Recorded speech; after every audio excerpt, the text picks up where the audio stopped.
In November 2001, as the world still reeled from September 11th, German historian Sönke Neitzel made an extraordinary discovery in the British National Archives.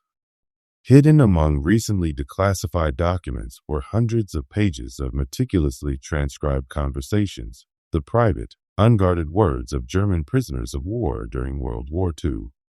These reams of covertly recorded conversations among German POWs had been systematically documented by Allied intelligence services and recently declassified. What Neitzel had stumbled upon would fundamentally challenge our understanding of the German military mindset during the war.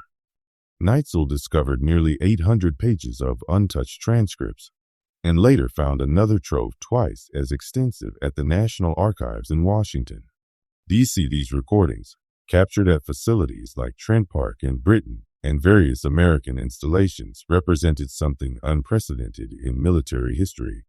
The unfiltered thoughts of enemy combatants, recorded without their knowledge as they spoke freely among themselves. Over the course of the war, British intelligence had systematically subjected thousands of German and hundreds of Italian POWs to covert surveillance, recording passages from conversations they found particularly interesting on wax records and making protocols of them. This massive intelligence operation was conducted with methodical precision, targeting conversations that revealed tactical information, morale assessments, and insights into German military culture. The surveillance operation represented a sophisticated approach to psychological intelligence gathering.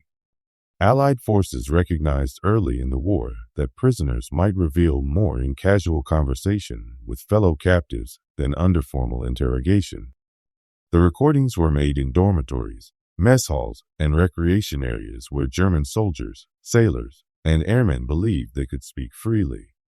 The POW transcripts offer a kind of running inside commentary on Nazi officials and events during the last months of the war, reflecting the hopes, fears, and concerns of many Germans.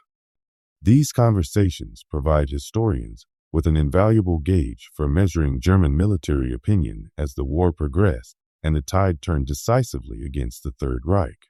Historians Sönke Neitzel and Harold Welser, working together to analyze these transcripts, brought both historical expertise and psychological insight to bear on this unique source material.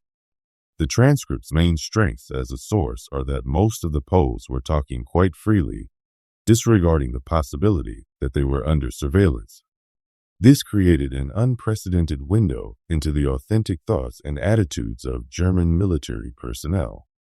The conversations recorded span the entire war period and include personnel from all branches of the German military, Wehrmacht army units, Kriegsmarine naval personnel, and Luftwaffe aircrew. Ranks range from ordinary soldiers to high-ranking officers, providing a comprehensive cross-section of military opinion and experience. What emerged from careful analysis was a complex picture that defied simple categorization. The conversations reveal casual, pitiless brutality that was omnipresent, examined from both historical and psychological perspectives to understand what factors led to the degradation of soldiers' sense of awareness and morality. One of the most striking findings was how rarely ideology featured in these private conversations. Contrary to post-war narratives that emphasized Nazi indoctrination, the transcripts reveal soldiers focused primarily on tactical discussions, equipment comparisons, and unit camaraderie rather than political motivation. The recordings show that in private, German military personnel chatted openly and casually about mass murdering Jews, demonstrating what Hannah Arendt called the banality of evil.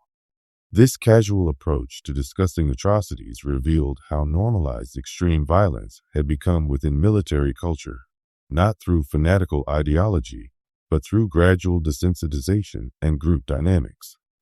The conversations frequently centered on technical military matters, the effectiveness of different weapon systems, tactical innovations, and assessments of enemy capabilities. Soldiers discussed their experiences in combat zones with a professional detachment that could shift seamlessly between mundane logistical concerns and descriptions of extreme violence.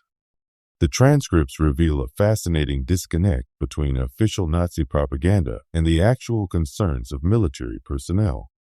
Rather than ideological fervor, conversations focused on practical military matters: the superiority of German engineering, frustration with supply shortages, pride in unit performance, and professional respect for enemy capabilities. German military personnel frequently discussed technical aspects of warfare with what amounted to professional enthusiasm. Tank crews debated the merits of different armor configurations, aircrew compared their aircraft's performance to Allied equivalents, and infantry discussed tactical innovations. This professional military culture operated largely independent of political considerations. The recordings also capture the evolution of morale as military fortunes shifted. Early war conversations reflect confidence in German military superiority and ultimate victory. As the war progressed, discussions increasingly focused on tactical concerns, equipment shortages, and realistic assessments of strategic situations rather than ideological certainties. Perhaps the most disturbing aspect of the transcripts is how participants discussed extreme violence as routine military operations. Personnel described participation in war crimes and atrocities with the same matter-of-fact tone they used for discussing equipment maintenance or unit transfers. This normalization process appears to have occurred through military socialization rather than ideological conviction. Soldiers adapted to increasingly extreme situations through group dynamics, professional identity formation, and gradual boundary expansion. What began as military discipline evolved into acceptance of systematic violence against civilian populations. The psychological mechanisms revealed in these conversations provide crucial insights into how ordinary individuals become complicit in atrocities. The process appears to have been incremental, with each boundary violation making the next one seem less significant, supported by group cohesion and professional military identity. Beyond their historical significance, these recordings provided valuable intelligence during the war itself. Conversations revealed details about German military capabilities, morale assessments, and strategic thinking that proved invaluable to Allied planners. Technical discussions about German weapon systems, tactical innovations, and operational procedures gave Allied forces crucial insights into enemy capabilities. Personnel assessments of their own unit's effectiveness and discussions of combat experiences provided intelligence about German military performance under various conditions. The recordings also captured changing perceptions of the war's progress. As military fortunes shifted, conversations reflected evolving assessments of strategic situations, resource constraints, and ultimate outcomes. This provided Allied intelligence with valuable insights into German military morale and expectations. The transcripts reveal complex psychological dynamics within German military units. Professional military identity created strong in-group loyalty while simultaneously enabling moral disengagement from the consequences of military actions. Personnel maintained professional pride in their unit's effectiveness while compartmentalizing the broader implications of their participation in aggressive war and atrocities.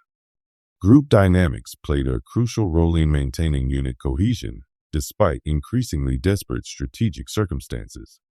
Conversations reveal how personnel maintain morale through focus on immediate tactical concerns, professional competence, and unit loyalty rather than broader strategic considerations. The recordings also capture the psychological adaptation processes that enabled participation in extreme violence. Personnel developed frameworks for understanding their actions that preserve professional identity while enabling participation in systematic atrocities. This psychological adaptation appears to have been crucial to maintaining military effectiveness despite moral compromise. These transcripts have fundamentally challenged traditional narratives about German military motivation and behavior during World War II. Rather than ideological fanaticism driving military performance, the conversations reveal professional military culture as the primary organizing principle for most personnel. The findings suggest that Nazi ideological indoctrination was less successful than commonly assumed in creating committed believers among military personnel. Instead, professional identity, unit loyalty, and gradual normalization of extreme violence appear to have been more significant factors in enabling participation in aggressive war and atrocities. This has important implications for understanding how ordinary individuals become complicit in systematic violence. The transcripts suggest that ideological commitment may be less important than situational factors, group dynamics, and incremental boundary violations in enabling participation in atrocities. While these recordings provide unprecedented insights, they also have significant limitations that must be considered in analysis. The conversations represent only those portions that Allied intelligence considered worth recording and transcribing, potentially creating selection bias toward more dramatic or revealing discussions. The prison camp environment may have influenced conversation patterns in ways that don't necessarily reflect attitudes in active combat situations. Personnel may have been more candid about certain topics while remaining guarded about others, depending on their assessment of potential consequences. Additionally, the participants represent only those German military personnel who survived to be captured, potentially excluding perspectives from units that fought to destruction or personnel who died in combat. This survival bias may skew the sample toward personnel from units that surrendered rather than those who continued fighting until eliminated. These transcripts provide crucial insights relevant to contemporary understanding of military culture and the conditions that enable systematic violence.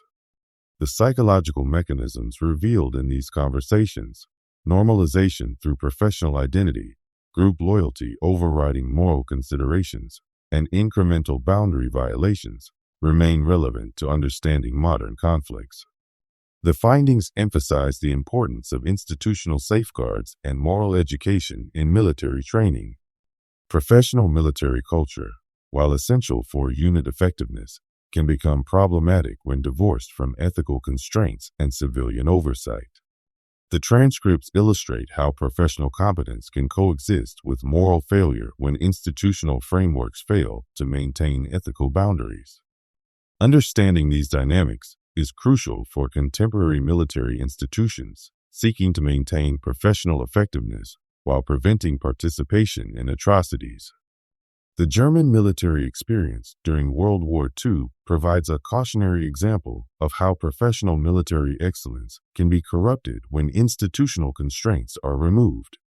Sönke Neitzel continues his work as professor of military history at the University of Potsdam, editing journals and conducting research on 20th century German military history.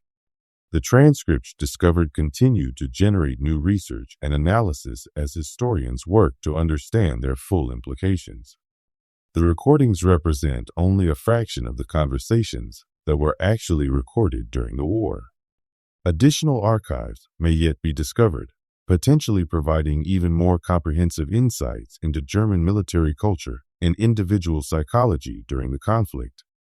Current research focuses on comparing these German transcripts with similar recordings of Allied personnel to understand whether the psychological dynamics revealed were unique to German military culture or represent broader patterns in military organizations under extreme stress. The secret recordings of German prisoners of war represent one of the most significant historical discoveries of the 21st century.